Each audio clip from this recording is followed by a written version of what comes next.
So, February 2026. What a time in the crypto market. It didn't just dip, it didn't just correct, it absolutely plunged. It was one of those sudden, violent moves that left everyone's head spinning, asking the same exact question, what on earth just happened?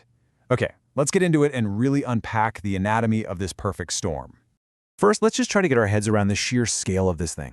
In only 4 months, Bitcoin fell over 50% from its all-time high of $122,000. I mean, that is just a brutal, brutal haircut for anyone who bought near the top. And you know what made the pain so much worse? Leverage. In just 1 week, a staggering $2.5 billion in leverage positions got totally wiped out. This wasn't just people deciding to sell. No, this was a forced cascading collapse.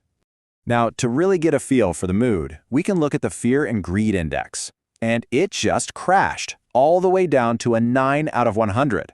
A score that low means extreme fear. And you know, we haven't seen that level of raw panic since the whole FTX collapse back in 2022. That's the territory we're in.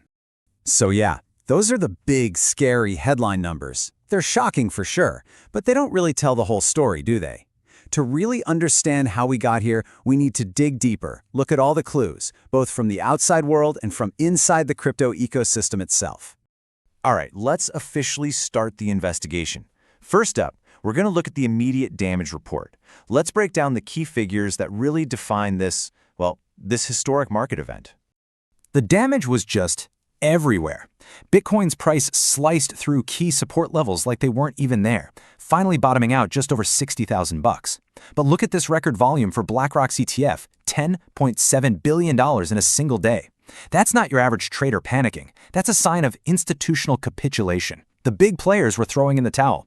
And technically, breaking below that 200-week moving average? For a lot of traders, that was the siren call that the pain was far from over. Now, no market is an island, right? And crypto got absolutely slammed by a tidal wave of external pressures from the big traditional financial world. Let's look at those first.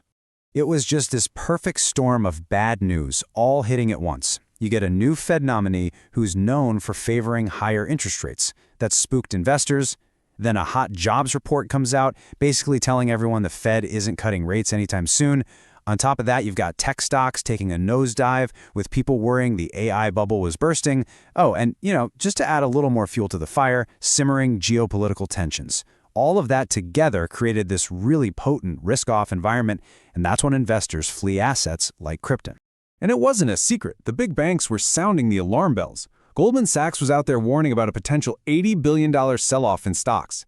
And here's the key takeaway. When the stock market sneezes, crypto tends to catch a really bad cold. That warning of big money selling in stocks put every crypto investor on high alert. But that macro pressure, that was only half the story. The crypto market had its own set of dominoes all lined up and ready to fall. So let's see what was happening behind the curtain. Man, inside crypto's walls, things were unraveling, and fast. A super popular hedge fund trade just collapsed. The once unstoppable Bitcoin ETFs suddenly saw massive outflows. Rumors started swirling about a huge Asian hedge fund being forced to liquidate everything. The unwinding of another complex trade, the yen carry trade, added even more selling pressure. And to top it all off, major corporate holders like Strategy were suddenly staring at billions in unrealized losses, which just fueled fears that they might be forced to sell too. Okay, let's zero in on this basis trade because it is so important. For a while, hedge funds could make a nearly risk-free 17% return by buying the spot Bitcoin ETFs and shorting the futures contracts. It was basically a money printing machine. But by early 2026, that profit margin got squeezed down to less than 5%, and suddenly the trade just wasn't worth it. So what happens? The funds all had to unwind their positions at the same time, which meant selling their ETF holdings and adding a torrent of supply to an already shaky market. And this slide right here just perfectly captures that reversal. The ETFs, the very things that were a huge driver of the bull run, became a massive source of selling. Over $3 billion flowed out of these ETFs in January alone. What was once this powerful tailwind pushing prices up had turned into a fierce howling headwind. So we've got the macro storm and the internal collapse. But how can we actually measure the sheer panic that gripped investors during all of this? Let's take a look at some of the key indicators. So we already saw that fear and greed score of 9. You can basically think of this index as a panic meter for the market. It's looking at volatility, volume, what people are saying on social media, all to gauge the collective emotion. In a score in the single digits, that means the market is in a state of absolute abject terror. Another really powerful tool is the RSI, the Relative Strength Index. It sounds technical, but just think of it as a momentum gauge. Anything below 30 suggests an asset is oversold, meaning the selling has just been way too aggressive. Well, Bitcoin's RSI plummeted to 17.6. That's not just oversold, that is historically, profoundly, ridiculously oversold. And a score of 17.6 puts this crash in some very, very rare company. As this chart shows, it is the third most extreme oversold reading in Bitcoin's entire history. We're talking right up there with the absolute bottom of the 2018 bear market and that black swan COVID crash in 2020. This visual just drives home how intense the panic selling really got. So now that we've dissected the what and the why of the crash, the big question becomes, well, what now? To get a sense of the potential paths forward, we can look to history, and we can also see how investors are positioning themselves right now. You know the old saying, history doesn't repeat, but it often rhymes. And this timeline, it reveals a pretty fascinating pattern. After the 2018 bottom, Bitcoin quadrupled. After the COVID crash, it went on that historic run. And after the FTX collapse, it rallied all the way from 15 grand to 122,000. It seems like these moments of extreme fear have, historically, come right before major recoveries. Of course, past performance is no guarantee, which is exactly why 2026 ends with a big old question mark. So what are people actually doing right now in response to all this?